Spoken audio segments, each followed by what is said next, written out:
blah. My book is blah. What's up, everybody? My name is Noah Rattler. I am a somewhat activist. I like to call myself a concerned citizen and neighborhood guy. I'm also a co-author of Noah's Walk, a book that myself, my co-author Nakisha Pickney, wrote that depicts the details. It talks about the 2007 pilgrimage that I went on. It was a 1,800-mile walk from Houston, Texas to Los Angeles, California to raise awareness for homelessness. Wow, so what inspired you to walk from Houston to LA? There's a lot of stuff. Homelessness is something that I got to know somewhat personally as a volunteer at Search Homeless Services. While volunteering, I saw on the surface, you have the stats. 50%, almost 50% of the homeless population is African American at that time. 40% of the homeless population at that time was under the age of 18. The fastest growing group of homeless people in the country were women, and therefore the number of children was growing because when women leave home, often it's because of domestic violence, they take the kids with them. Right. And so it was becoming a much more complex phenomenon. It has been over the last 15, 20 years. And that was on the surface what it was. But as I spent more time looking at it and dealing with it and talking to people, I realized it was more than just numbers. Homelessness is almost a snapshot of all the problems in our society. You think about whatever a politician may be arguing about, immigration, people stand on the streets behind that. If you think about healthcare, people become homeless because of medical bankruptcy. You think about foreign policy, veterans become homeless because of the trauma faced in war. If you think about the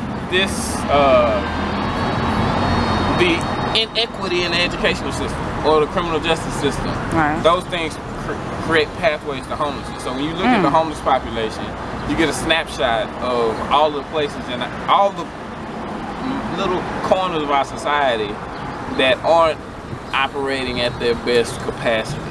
A lot of people are being squeezed out of the group in these areas, and they wind up on the streets. And so it's a very complex thing where there are no overnight solutions, and because everyone gets there from a different path. And so I saw that, and in talking to people beyond and below that, more fundamental than that, I realized that homeless people aren't angels, they're just people. They aren't demons, they're just people. People in the aftermath of rough circumstances. Very few people just choose to go live out on the street and be in the snow up here, take Houston heat down there. It's not something that people choose lightly. And so what is it that creates the reality for a person to where they can become comfortable living on the sidewalk and it's 30 degrees outside and raining and they're comfortable in it? I don't understand that. So these things kind of got me engaged in it. They really got me engaged in it, and my ignorance to a bunch of it, and from what I gathered and learned, was a societal ignorance of the realities of homelessness.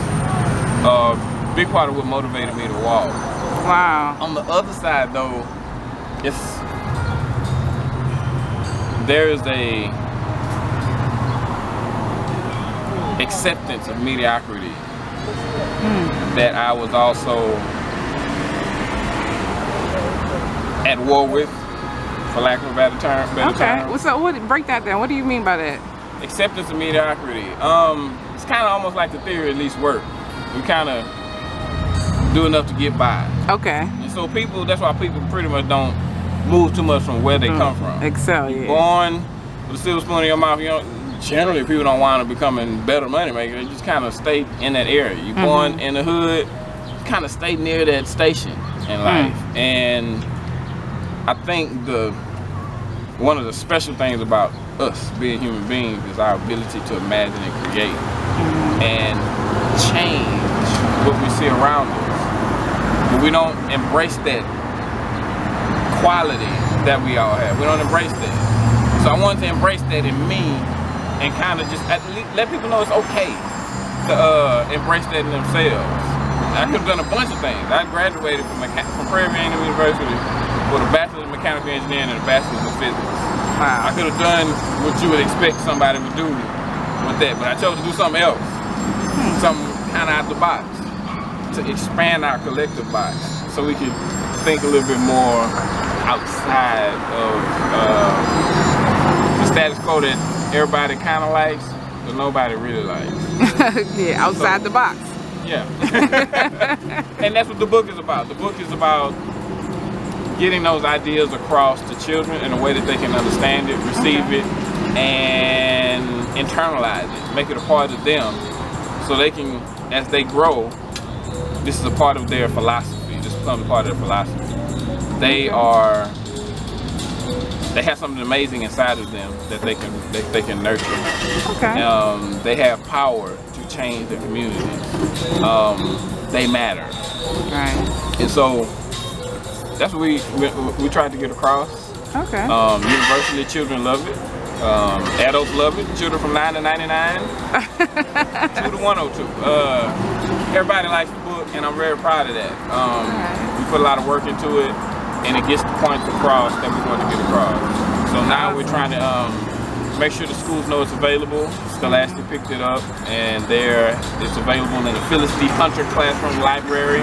Okay. Wherever Scholastic Education is, which is all over the world. Yes. The Big Mama Jamma. So it's one of those books that they can order, like when the teachers give them the slips with different books, so they can order it through their classroom. It's not in that group. The teacher would have to order a box set for the classroom. Okay. But it's still available. Box set. Okay. And that box set includes Noah's Walk. Or you can just go to Amazon and get it for yourself, or freeheartoftruth.com. We'll sign a copy and bring it to you. Awesome. And not bring it to you, send it to you. Yeah, they're not gonna walk it to you. No more walk. No more walk.